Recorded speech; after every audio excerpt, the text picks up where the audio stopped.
हाँ तो जी नमस्कार। कैसे हैं आप सब? होपफुली आप सब अच्छे होंगे, स्वस्थ होंगे, मस्त होंगे। तो साथियों, आप सभी का पुनः एक बार जेसीसी परिवार में दिल खोल कर स्वागत है। तो आइए आज हम डिस्कस करेंगे नंबर्स के बारे में, संख्याएं जो कि आपका मेन मुद्दा बना हुआ होता है। बहुत सारे भाइयों का ये थोड़ा सा जो है डाउट बना होता है, सर संख्या को विदाउट तरीके से कैसे समझें। तो आइए दैनिक जीवन में उपयोग होने वाली सारी चीजों को समझाते हुए सारी संख्याओं को प्रॉपर तरीके से कंप्लीट समझाएंगे बाबू। लास्ट तक वीडियो में बने रहिएगा, परेशान होना नहीं है, कंप्लीट वीडियो देखिएगा। लगभग ये वीडियो 20 से 21 मिनट का होगा कंप्लीट वीडियो। तो आइए साथियों देखते हैं नंबर्स जिसको बोलते हैं संख्या। संख्या यार बिल्कुल संख्या मतलब ये होता है किसी चीज को गणना करते हुए एक निश्चित रूप दे देना संख्या होती है। एक निश्चित रूप से गणना करते हुए निश्चित कर देना एक संख्या कहलाती है यार। किसी चीज को गणना करने के लिए जिस चीज का उपयोग करते हैं वही तो संख्या है। अच्छा सर चलो कोई बात नहीं सर, संख्याओं में दो टाइप से मेन होती है सर समी संख्या, बहुत सारी कोई दिक्कत, मेन दो हैं। उन दो के अंतर्गत पढ़ना है सर। तो दो में पहली होती है रियल नंबर चच्चा वास्तविक संख्याएं। दूसरा क्या होता है भाई? काल्पनिक संख्याएं इमेजिनरी नंबर। बोलो सर यहाँ तक कोई समी संख्या होता है कोई दिक्कत नहीं, तो कंबाइन होता है इसका। सर ठीक है। काल्पनिक काल्पनिक काल्पनिक चच्चा जैसे जिसको केवल कल्पना में विचार कर सके और कुछ ना कर सके। जैसे सर रूट में 2 हो लेकिन चच्चा माइनस का, जैसे रूट में 5 हो या 7 हो लेकिन माइनस का, कल्पना कर सकते हो, एग्जैक्ट वैल्यू नहीं निकाल सकते हो, तो इसे कहते हैं काल्पनिक संख्या। चलो सर आगे बात करें। वास्तविक संख्याओं में अगर देखें तो प्राकृतिक संख्या, पूर्ण संख्या, सम संख्या, विषम संख्या, natural, whole number, even number, odd number, बहुत सारी संख्याएं भी हम डिस्कस करेंगे। जैसे विषम के बाद भाज्य संख्या, अभाज्य संख्या, परिमेय संख्या, अपरिमेय संख्या, सह संख्या, पूर्ण वर्ग संख्या, पूर्ण घन संख्या, इन सारी चीजों के बारे में बात करेंगे बाबू। तो इतना आप स्क्रीन शॉट ले लीजिए, तब हम आगे नंबर्स के बारे में देखते हैं। इन सारी चीजों को प्रॉपर तरीके से देखेंगे। ठीक है स्क्रीन शॉट साथियों। हाँ तो आइए साथियों इसके बारे में डिस्कस करते हैं। पहली संख्या आपकी क्या है? प्राकृतिक संख्या जिसको बोलते हैं नेचुरल नंबर। प्राकृतिक संख्या अगर ढंग से देखें बाबू तो जिसका प्रयोग हम अपने दैनिक जीवन में गिनने में प्रयोग करते हैं, किसी वस्तु को 1 2 3 4 जितने भी जो भी हम गिनते हैं वस्तुओं को जिस संख्या से डिफाइन करते हैं वही हमारी प्राकृतिक संख्या हो गई। यानी कि कह सकते हो सभी धनात्मक पूर्णांक को हम प्राकृतिक संख्या कह सकते हैं, नेचुरल नंबर बिल्कुल है। जैसे आप गिनते हो 1 2 3 4 5, मतलब जैसे जो गिनने में प्रयोग की जाने वाली संख्या जो होती है उसे नेचुरल नंबर बोलते हैं, प्राकृतिक संख्या बोलते हैं। बिल्कुल आइए भाइयों यहाँ पे हम समझते हैं बात को। वह संख्याएं जिससे हम वस्तुओं को गिनते हैं, कुछ नहीं है यार, जरा समझो तो। लिखा है कि वह संख्याएं जिससे हम वस्तुओं को गिनते हैं, काउंट करते हैं, वो आपकी प्राकृतिक संख्याएं होती हैं। एस या एग्जांपल में देख सकते हो +1 +2 +3 जीरो या माइनस में तो वस्तुओं को गिनते नहीं हो। बोलोगे सर क्या गिनते हो? सर बोलो यस और नो। गिनते हैं सर 1 2 3 4 ऐसे गिनते हैं वस्तुओं को। यानी जिसके द्वारा हम गिनते हैं वही हमारी प्राकृतिक संख्या हो गई। लेकिन रुको रुको रुको, आइए आइए देखते हैं। सुनो, प्राकृतिक संख्या को एक और नाम से जाना जाता है। सुनिएगा भाइयों, प्राकृतिक संख्या को एक नाम से जाना जाता है जिसे बोलते हैं हिंदू अरबी। क्या बोलते हैं? हिंदू अरबी। मतलब प्राकृतिक संख्याओं को एक चीज ध्यान रखना, इसे बोलते हैं हिंदू अरबी संख्या। हिंदू अरबी संख्या ध्यान रखना भाई, नहीं तो बाद में अगर क्वेश्चन हिंदू अरबी भी बन के आ जाए तो दिक्कत हो जाएगी। यानी नेचुरल नंबर को हम जो है व्यक्त करते हैं या कहते हैं हिंदू अरबी संख्या। मतलब समझ गए हो भाइयों? अच्छा इसके बाद में बोलना बताइएगा। सेकेंड है पूर्ण संख्या, मतलब वह संख्या है जिससे हम वस्तुओं को गिनते हैं, वो हो गई प्राकृतिक संख्या। होल नंबर सेकेंड है, होल नंबर पूर्ण संख्या। चाचा ध्यान समझिएगा, होल नंबर क्या होता है आइए अंदाज में आपको बताते हैं। प्राकृतिक संख्या में मतलब चचा में चची को जोड़ देने से कैसी संख्या तैयार हो जाएगी? चचा में अगर चची को जोड़ दिया जाए तो कह सकते हो सर कि पूर्ण संख्या तैयार हो जाएगी। सर चची कौन है? चची जो है जीरो है। यानी कह सकते हो जी हाँ, प्राकृतिक संख्या में जीरो को सम्मिलित कर लिया जाए तो उसे कहते हैं होल नंबर। मजाक कैसा लगा बोलो एक बार एस और नो। सर यहाँ पे सुनो एग्जाम्पल, यहाँ तो चचा थे अभी तक +1 +2 +3 +4 dot dot dot plus infinite पूर्णांक, लेकिन इसमें चची आ चुकी हैं जिसको हम जीरो से व्यक्त करना चाहते हैं। तो यानी कह सकते हो कि प्राकृतिक संख्या में जीरो को सम्मिलित कर लिया जाए तो उसे बोलते हैं हम पूर्ण संख्या बोलते हैं, होल नंबर बोलते हैं, होल नंबर बोलते हैं। चलिए आइए देखते हैं साथियों, पूर्ण संख्या आपका हो चुका है। कोई दिक्कत होगी तो कमेंट करके बताना। अरे यार यहाँ पे कुछ ही मान सकते हो, मान लो तुम 100 मानना चाहते हो, 500 कुछ ही मान लो, प्लस इनफाइनाइट। बोलो सर। चलो आगे देखते हैं, यहाँ तक कोई प्रॉब्लम? बोलो एस और नो। चलो आगे देखते हैं भाई। सम संख्या, ये तो यार घिसा पिटा है। जब तुम शिशु क्लास में थे, LKG UKG, चचा जब शिशु में था तो क्या तुम्हें तो पता ही होगा सर क्या होता है? अरे यार बिल्कुल पता है, सुनो तो जरा, ध्यान सुनो। चच्चा इनसे मुलाकात हो चुकी है, पूछो कैसे? तो सम संख्या कौन सी होती है? वह संख्याएं जो दो से पूर्णतः विभाजित हो जाएं, उसे बोलते हैं sir even number. Even number वो संख्याएं दोज नंबर डिवाइजिबल बाई टू, मतलब दो से क्या हो जाए सर? दो से विभाजित हो जाएं। अगर मान लो दो से डिविजिबल हो जाती हैं तो यानी हम कह सकते हैं कि संख्याएं सम संख्या हैं। 2, 4, 6, 12, 16 कुछ भी हो जाए चाचा, डजन मैटर, कुछ भी हो जाए। बट देखो दो से विभाजित है ना यार, तो दो से विभाजित होते हैं, यानी जब विभाजित हो तो शेषफल 0 बचे। किससे? दो से, तो उसे कहेंगे इवन नंबर। चच्चा यहाँ तक कोई प्रॉब्लम होगी? सर आगे बताइए। सर चलो आगे देखते हैं। सर विषम संख्या, अच्छा यार नाम तो सुने हैं यार, तो नाम सुने हो तो यार आ जाएगा। चच्चा इसको शिशु एलकेजी से पढ़ रहे हो भाई, जरा सुनो तो। जो संख्या दो से विभाजित ना हो, क्या तुम कह सकते हो अगर पप्पा नहीं है तो उन्हें अम्मा कहोगे? नहीं कहोगे, क्यों? क्योंकि चच्चा भी तो हो सकते हैं। यानी सर हम कहेंगे क्या? विषम संख्या जिसको बोलते हैं ऑड नंबर। ध्यान सुनिएगा बाबू, जो संख्या दो से विभाजित ना हो उसे हम कहेंगे, का कहेंगे भाई? का कहेंगे? विषम संख्या। ये तो परिभाषा ठीक ठाक लग रही है यार, लेकिन आगे बात करते हैं। सर ऑड नंबर क्या हो गया? ऑड नंबर मतलब यहाँ पे बात करें जो संख्या दो से विभाजित ना हो उसे कहते हैं विषम संख्या। अब आगे अगर बात करें विषम संख्या में, देखो यार जैसे मान लेते हैं सर 5, दो से कटेगा चच्चा? बिल्कुल नहीं कटेगा। अच्छा इसी प्रकार 9 ले लो चच्चा, कटेगा नहीं यार, भाग रहा है साला, कुछ ना कुछ शेषफल बचा ही देगा। अच्छा मान लो 15 ले लें यार, तब भी नहीं कटेगा। ऐसे वो संख्याएं जो दो से पूर्णतः विभाजित ना हो उसे हम बोलते हैं ऑड नंबर, उसे बोलते हैं विषम संख्या। सर यहाँ तक कोई दिक्कत हो तो बताइएगा। प्राकृतिक संख्या, पूर्ण संख्या, सम संख्या, विषम संख्या। इज्जत देने में आपको ये ध्यान रखना है चच्चा, ये इज्जत दें, ये पॉइंट है इज्जत दें। अभी लास्ट पॉइंट अभी लिखवाएंगे, प्लीज रिस्पेक्ट दिस, इनका रिस्पेक्ट कीजिए, मतलब ये उनको इज्जत दीजिए, उसमें पॉइंट लिखा होगा बाबू। यहाँ पे समझो प्राकृतिक संख्या को हिंदू अरबी संख्या भी बोला जाता है। तो बोलो यहाँ तक क्लियर है? यस और नो? कोई प्रॉब्लम है तो कमेंट करना भाई। यहाँ तक आप स्क्रीनशॉट ले सकते हो, टेक अ स्क्रीनशॉट। आगे देखते हैं आपकी नेक्स्ट नंबर क्या है आपका? 5 नंबर है अभाज्य संख्या, प्राइम नंबर जिसको बोलते हैं प्राइम नंबर, अभाज्य संख्या। अभाज्य संख्या ऐसे दिख रहा होगा यार, अभाज्य मतलब क्या? जिसके केवल और केवल दो गुणनखंड हो। क्या हो साथियों? ऐसी संख्याएं जिसके केवल दो गुणनखंड हो उसे हम अभाज्य संख्या कहते हैं। देख सकते हो वह संख्याएं जिसके केवल, एक शब्द लगा ओनली, दो गुणनखंड हो। चचा वो अपना जो है शिशु एलकेजी वाला मत लगाना फार्मूला कि वह संख्याएं जो एक से कट जाएं, स्वयं से कट जाएं, तो उसे अभाज्य संख्या कह जाती हैं। तो वो सब नहीं होता, फैल जाओगे, ध्यान रखना बाबू, फैलने वाला काम मत करना। क्योंकि उस फंडे पर एक संख्या जो एक है वो ऐसा माना जाता है, ना कि भाज्य है ना ही अभाज्य है। ध्यान रखिएगा, एक को ना तो भाज्य मानते हैं ना ही अभाज्य मानते हैं। बट अगर एलकेजी और यूकेजी शिशु वाला अगर काम करोगे तो आपको लगेगा कि सर वो भाज्य अभाज्य है। तो आपको अगर ऐसा लगता है तो ये गलत है, बिल्कुल गलत है। आपको ये फंडा हमेशा याद रखना है, जिसके केवल और केवल दो फैक्टर हों तो उसे हम कहते हैं अभाज्य संख्या। और ध्यान रखिएगा, इज्जत दें में नोट करिए, इज्जत दें उसके नीचे नोट करो, एक ना तो भाज्य है और ना ही अभाज्य संख्या है, कुछ भी नहीं है चचा। सुनो ध्यान से, वह संख्या है जिसके केवल दो गुणनखंड हों, ओनली टू फैक्टर्स, तो उसे कहते हैं प्राइम नंबर, अभाज्य संख्या। जैसे अगर हम बात करें सर दो, दो के केवल दो फैक्टर हैं, एक स्वयं होता है, एक इटसेल्फ, और एक उसका एक होता है। एक संख्या एक होती है, एक वही संख्या होती है फैक्टर के रूप में। जैसे अगर 5 का बात करें तो 5 में इटसेल्फ मतलब 5 भी है, 5 का फैक्टर, साथ में एक भी है। तो ऐसी संख्याएं जिसके केवल दो फैक्टर हो, तो बताओ चचा कह सकते हो 5? सर 3 क्यों नहीं कह सकते? 3 भी चिपका दो, कौन रोक रहा है भाई? 4 मत कहना, 4 के दो से ज्यादा फैक्टर है चचा, एक भी है, दो भी है, 4 भी है, लपेटे जाओगे तो 2, 3, 5। इसी प्रकार सर 6 को मत कहना, सर 7 को कह दीजिए। ऐसे यार ढूंढते रहो यार, बुढ़े हो जाओगे सर।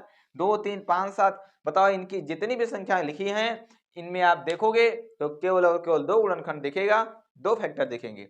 एक वही होता है, एक एक होता है। एक संख्या एक होती है कि इटसेल्फ होता है। देखो यहाँ पे दो का फैक्टर एक एक होगा, एक दो होगा, तीन का एक होगा, तीन होगा, पांच का पांच होगा, एक होगा, दो ही फैक्टर दिख रहे हैं चाचा। एक ना तो भाज्य है ना ही अभाज्य है बाबू, ध्यान रखिएगा। कई लोग लपेटे गए हैं इसमें बाबू, ध्यान रखिएगा इस बात को। अच्छा यहाँ पे क्वेश्चन तैयार होता है यार कि दो सबसे छोटी अभाज्य संख्या है। चाचा बोलो ऐसा और नो? सुनो, दो सबसे छोटी अभाज्य संख्या है। अभाज्य तो है, सबसे छोटी है, साथ में बोलो सर, साथ में ये सम दिख रही नहीं? बिल्कुल दिख रही बे, देख इधर देख, क्या है सर, दो से भाज्य है चच्चा, दो से भाज्य है तो सम है, लेकिन उसके साथ क्या है सर, अभाज्य भी है। तो पूछा जाता है ऐसी कौन सी संख्या है जो कि सम अभाज्य होती है? तो कौन सी संख्या है? घिसा दो सर, दो है। ये इस दो को लिखोगे, स्टार बना के छाप दे, छाप क्या छापोगे कि सम अभाज्य संख्या बराबर दो, जो कि सम भी है अभाज्य भी है। आइए आगे देखते हैं चच्चा, भाज्य संख्याएं लपेटो सर, वह संख्याएं जिसके दो से अधिक गुणनखंड हो। बिल्कुल समझ गए हो सर। अगर कह दिया जाए दूल्हा दुल्हन बैठे हैं और कह दिया दूल्हा चला गया तो बचा कौन सर? दुल्हन बचा। बात समझ रहे हो ना? यानी अगर समझ रहे हो तो बताओ, वहां पे दो गुणनखंड थे, यहाँ पे दो से अधिक हो जाए, काम हो जाएगा सर। बताओ, वह संख्याएं जिसके क्या हो, दो से अधिक गुणनखंड हो, मोर देन टू फैक्टर्स, मतलब दो से अधिक हो फैक्टर्स, तो कह सकते हो चच्चा जैसे लपेटो सर, सर चार ले सकते हो, कोई बात नहीं सर। सर और नहीं ले सकते? कुछ भी ले लो यार, कौन रोक रहा है भाई? 8 ले लो, 9 ले लो, 12, मतलब कुछ भी ले लो, तुम्हें कोई रोक नहीं रहा है सर। दो से अधिक फैक्टर होने चाहिए, मतलब ये भी समझ गए यार, हमें लगता है कंपोजिट नंबर जिसको बोलते हैं भाज्य संख्या। हो गया ना? चलो सर आगे देखते हैं। अच्छा, सह अभाज्य संख्या, क्या सर? सह अभाज्य संख्या आप सबके समझ में आ रहा है सर? कोई दिक्कत नहीं है? बिल्कुल एनी प्रॉब्लम बताइएगा, क्योंकि आपकी वॉइस माइक तक नहीं रिसीव होती, बट हम तो सुनते हैं। बताओ सर। चलो अब यहां से बात करें सहाभाज्य संख्या, क्या बात करें? सहाभाज्य संख्या अगर बात करें, सहाभाज्य, अगर यहाँ पे को प्राइम नंबर की बात करें तो ऐसी दो संख्या, ऐसा तो जोड़ा, ऐसा तो पेयर जिसका मासा एक आए, जिसका एचसीएफ एक आए, उसे बोलते हैं सहाभाज्य संख्या। जैसे अगर कह दिया जाए 2,5, सर इसका जब एचसीएफ निकालोगे तो एक आएगा। जैसे अगर कह दिया सर 11,13, ऐसी दो संख्याएं जिसका मासा एक आए उसे कहते हैं सहाभाज्य संख्या, को प्राइम नंबर। सर यहाँ तक कोई तकलीफ दर्द अगर है, जख्म उखम है तो बता दो यार, एनी प्रॉब्लम। और लाइक वाइक ठोकते रहना, पहली बार जुड़े हो तो लाल बटन को प्रेस कर लेना यार, है ना? विश्वास है करोगे मेरे चच्चा। आगे सुनो सर, परिमेय संख्या। आइए परिमेय संख्या का दर्शन करते हैं। परिमेय संख्या तो बहुत दिन से सुनते चले आ रहे हो यार, कक्षा 8 में थे तब भी पढ़े थे साला, परिमेय संख्या पहला चैप्टर था, उसमें पढ़ रहे थे यार कि वो संख्याएं जिन्हें पी अपान क्यू के रूप में व्यक्त किया जा सके। वो तो आपका पुराना रूल था, कोई दिक्कत है नहीं। थोड़ा सा नए मॉडल में आओ, नए मॉडल में कहोगे सर जिसे पी अपान क्यू के रूप में व्यक्त किया जा सके, साथ में जहां पी व क्यू पूर्णांक हो चच्चा, पी व क्यू पूर्णांक पूरा पूरा अंक मतलब पूर्णांक, तथा क्यू नॉट इक्वल टू 0 हो तो उसे कहेंगे रैशनल नंबर, परिमेय संख्या। जैसे हम कह दें 2/5। यस सर, कोई तकलीफ? हमें तो लगता नहीं तुम्हें कोई दर्द हो यार, कोई दर्द होगी तो बताइएगा सर। जैसे हम कहते हैं 7/9, जैसे कहते हैं 8 है तो केवल 8/1 कह सकते हो, मतलब ये ऐसी संख्या है। बट सर 7/0 नहीं कह सकते हो सर, काहे नहीं कह सकते? अबे यार कहा समझा तू? सर अभी बोले थे P/Q होना चाहिए, but Q not equal to 0। चच्चा ये अपरिमेय संख्या, ये अपरिमेय बन जाए, ये सर परिमेय नहीं है। अपरिमेय बनेगी कि नहीं बनेगी, बट ये परिमेय नहीं, इतना समझो। अभी आगे अपरिमेय के बारे में बताते हैं। सर आगे बात करें, सर बात कर लो। सर ये बताओ, रूट का 4/3, रूट का 4/3, रुको रुको जरा संभल के काम करना यार। 4/3 काहे को परेशान हो चच्चा? खोलो यार। अबे तू खोल काहे नहीं रहा है? सर खोल दो चच्चा, कह तो रहा है खोल लो। 4 का स्क्वायर रूट सर 2 आएगा सर, लेकिन 3 तो बाहर जाने वाला नहीं है, क्योंकि 3 है जमेले प्रसाद, मतलब ऐसे तो निकलेंगे नहीं चच्चा। अगर निकलेंगे नहीं, लपेटेंगे, तुम्हें घुमाएंगे, गोल गोल घूमते रहो तो रूट का 3 लिखोगे। बताओ सर यहाँ तक कोई तकलीफ हो तो? रूट का 3। अब आप ही बताओगे क्या पूरा पूरा अंक है? नहीं है चच्चा, 2 तो पूरा पूरा है, बट ये √3 होगा, 1.732 ऐसे जाता रहेगा तो पूरा पूरा अंक नहीं मिलेगा, यानी ये परिमेय संख्या नहीं है। बोलो यार, परिमेय है कि नहीं है? तो कहोगे नहीं है, परिमेय संख्या नहीं है। बाबू यहाँ तक समझ में आया होगा? यहाँ तक समझ में आया है तो छाप लो, स्क्रीनशॉट ले लो, टेक अ स्क्रीनशॉट, तब नेक्स्ट देखेंगे आपका। आइए आगे देखते हैं साथियों। पूर्ण वर्ग संख्या, पूर्ण घन संख्या। पूर्ण वर्ग संख्या किसे कहते हैं? इसको आप दो तरह से समझ सकते हैं, या तो उसका जब वर्गमूल निकाले तो एक पूर्ण संख्या मिले तो उसे हम बोलते हैं पूर्ण वर्ग संख्या, या तो कह सकते हो वो संख्या जो किसी का वर्ग हो उसे हम पूर्ण वर्ग संख्या कहते हैं, बात खत्म। दोनों चीजों से आप कह सकते हो बाबू, या तो उसका वर्गमूल निकालो तो एक पूर्णांक मिले, या किसी संख्या का वर्ग पूर्ण वर्ग संख्या हो गई। यार क्या दिक्कत है इसमें, आइए देखते हैं। जैसे 4 हो गया सर, 4 किसका वर्ग है सर, 2 का है सर, 16 हो गया सर। इसी प्रकार 9 हो गया यार, इसी प्रकार 64 हो गया, 81, मतलब ऐसे, मतलब वो संख्या जो होगी वो किसी न किसी का वर्ग होगा, तो उसे हम पूर्ण वर्ग संख्या कहते हैं। बोलो सर समझ में आया कि नहीं आया। अच्छा आगे बात करें सर, आगे देखो पूर्ण वर्ग घन संख्या। पूर्ण घन संख्या का मतलब यार बिल्कुल जैसे वर्ग वैसे घन। यार क्या दिक्कत है, वो संख्या जिसका हम घनमूल निकालें तो एक पूर्णांक मिले तो उसे कह सकते हो पूर्ण घन संख्या। या तो दूसरी भाषा में, अपना सरल देहाती भाषा समझो चचा, जो संख्या लिखी हो यदि वो किसी का घन है तो उसे कह सकते हो पूर्ण घन संख्या। बात खत्म यार, दुनिया भर के बवाल करने से क्या फायदा। तो यानी पूर्ण घन संख्या, जैसे सर 1 को कह सकते हो यस सर। अच्छा मान सकते हो अगर 2 ले तो सर 2 दूना 4 दूनी 8, चच्चा 8 को कह सकते हैं। यार का दिक्कत, बात करो सर।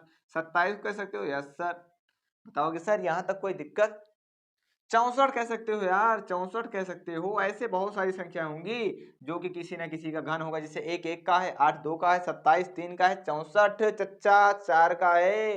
तो 4 चौको 16 चौको 64। बात समझ में आई। कुछ फैक्ट है जिसमें आपको रिस्पेक्ट देना होगा, इज्जत देना होगा। सर इज्जत दें, इज्जत दें में समझो चचा, एक ना तो भाज्य है और ना ही अभाज्य है ना। फैल जाओगे चच्चा अगर इसको याद कर लिए कहीं पे आप। अभाज्य तो कुछ भी नहीं है सर। चलो आगे बात। अच्छा काहे को नहीं है, काहे को नहीं है यार बताओ तो। भाज्य वो होते हैं जिसके मोर देन 2 फैक्टर्स हो, 2 से अधिक गुणनखंड हो। अभाज्य वो संख्याएं होती हैं जिनके केवल और केवल 2 गुणनखंड होते हैं। चच्चा अभी अभी भी बता के आ रहे हैं, आगे देखो सर। 2 सबसे छोटी अभाज्य संख्या है, इसे तुम्हें ध्यान देना है चच्चा। 2 सबसे छोटी अभाज्य संख्या है। दो सबसे छोटी आभाज्य संख्या क्या है, अगर क्वेश्चन आ जाए 2 को टिक करना होगा। अच्छा आगे 3 सबसे छोटी विषम संख्या है। 3 जो है सबसे छोटी विषम अभाज्य संख्या है। चच्चा समझ में आया, बिल्कुल बच्चा समझ में आया। सर पाई एक अपरिमेय संख्या है, याद कर लो, याद करना पड़ेगा, मुक्ति तभी मिलेगी।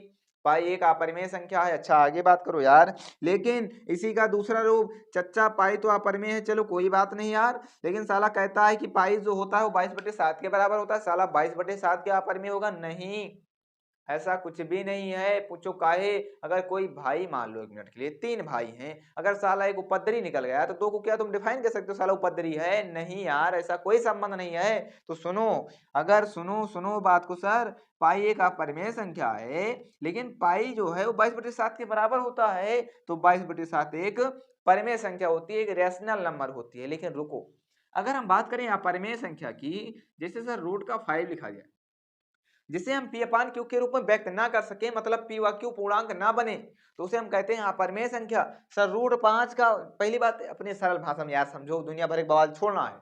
ये समझना है कि जिसका वो संख्या है जिसपे रूट लगा हो और पूरा पूरा वर्गमूल ना निकले, पूरा पूरा वर्गमूल ना निकले, मतलब पूर्णांक ना मिले, तो उसे अपरिमेय कहते हैं। √5 का पूरा पूरा है, कोई पैदा निकाल लेगा सर, पूरा पूर्णांक नहीं मिलेगा तो नहीं मिलेगा, तो इरेशनल नंबर है। कैसी संख्या है चच्चा? अपरिमेय संख्या है। ऐसे अपरिमेय चच्चा, ऐसे बात करें सर रूट का 8 सर अपरिमेय है, बिल्कुल है। इसको लिखोगे 2√2 चच्चा, लेकिन 2 तो दिक्कत नहीं कर रहा है, लेकिन √2 तो कर रहा है यार। चलो यहाँ तक समझ में आया। अगर यहाँ तक कोई प्रॉब्लम है तो आप कमेंट करके बता सकते हो साथियों। तो ये थी आपके नंबर्स, जिसको हम प्रॉपर तरीके से एक पॉइंट डिस्कस किए हैं। प्राकृतिक संख्याएं हो गई, वास्तविक संख्याओं में प्राकृतिक संख्या आती है, इसी प्रकार सम संख्या, विषम संख्या, भाज्य संख्या, अभाज्य संख्या, सहभाज्य संख्या, परिमेय संख्या, पूर्ण वर्ग संख्या, पूर्ण घन संख्या, जितने भी थी चच्चा सब डिलीवर कर दिए, आपके सामने चीजें हैं।